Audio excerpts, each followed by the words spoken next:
Hey, I'm Ben Farmer from Atlanta, Georgia. This video is for the Week 1 assignment in Loudon Stearn's Introduction to Music Production class. I'm going to show you a few ways that I can configure my gear for recording electric guitar. I'll be using my guitar amplifier here. This is my Fender Bassman head and cabinet, and I also have my interface for recording audio into my computer. This is an inbox, and I'm using it with Pro Tools as my DAW. The easiest and most direct way to record my guitar is to plug my 1/4-inch instrument cable into the front of the interface. This method is totally effective, but it's important to make sure the interface is properly set up to receive input from an unbalanced instrument cable. This method of recording can work just fine, but it has one major drawback: latency.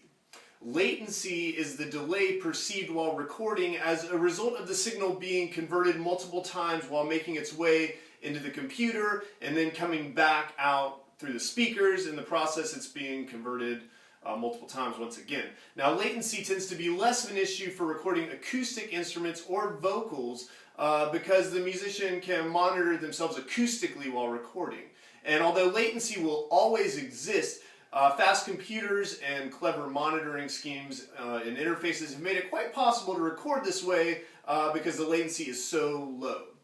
However, there are other methods that you can use to record without latency. The main gist of these methods is to plug the guitar into a guitar amp and use the live sound from the amp as a monitor for the guitar while wearing headphones that let you monitor click track or tracks that have already been recorded.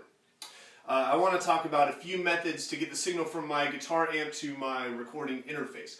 One method is to connect the line-out output from the guitar amp to the interface with a 1/4-inch instrument cable. Be sure not to use the regular speaker output from the amp. This signal is much stronger and could damage equipment.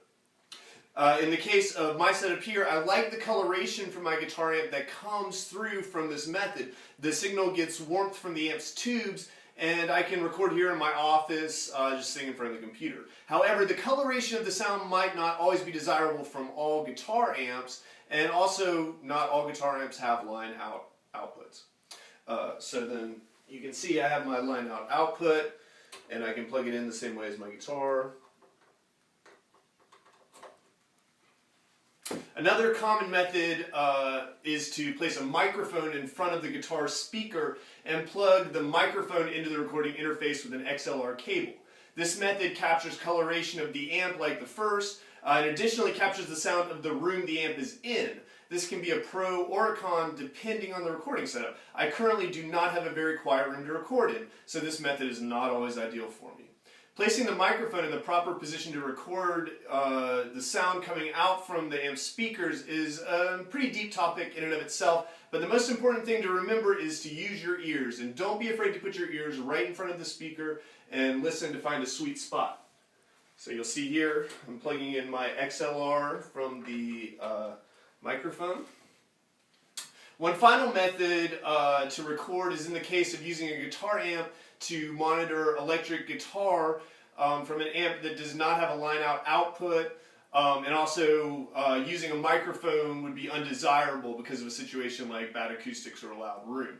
In this case, I can use a direct input box. This takes my guitar's 1/4-inch instrument cable and it turns it into a balanced XLR cable output, which I can connect to my recording interface with the same XLR cable I'm using with my microphone here.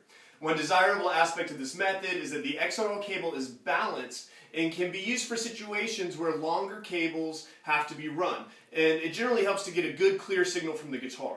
The direct input or DI box has a regular 1/4-inch output that can then be sent to the guitar amp to monitor the guitar as I record, and then I would use my headphones to monitor a click track or tracks that have already been recorded.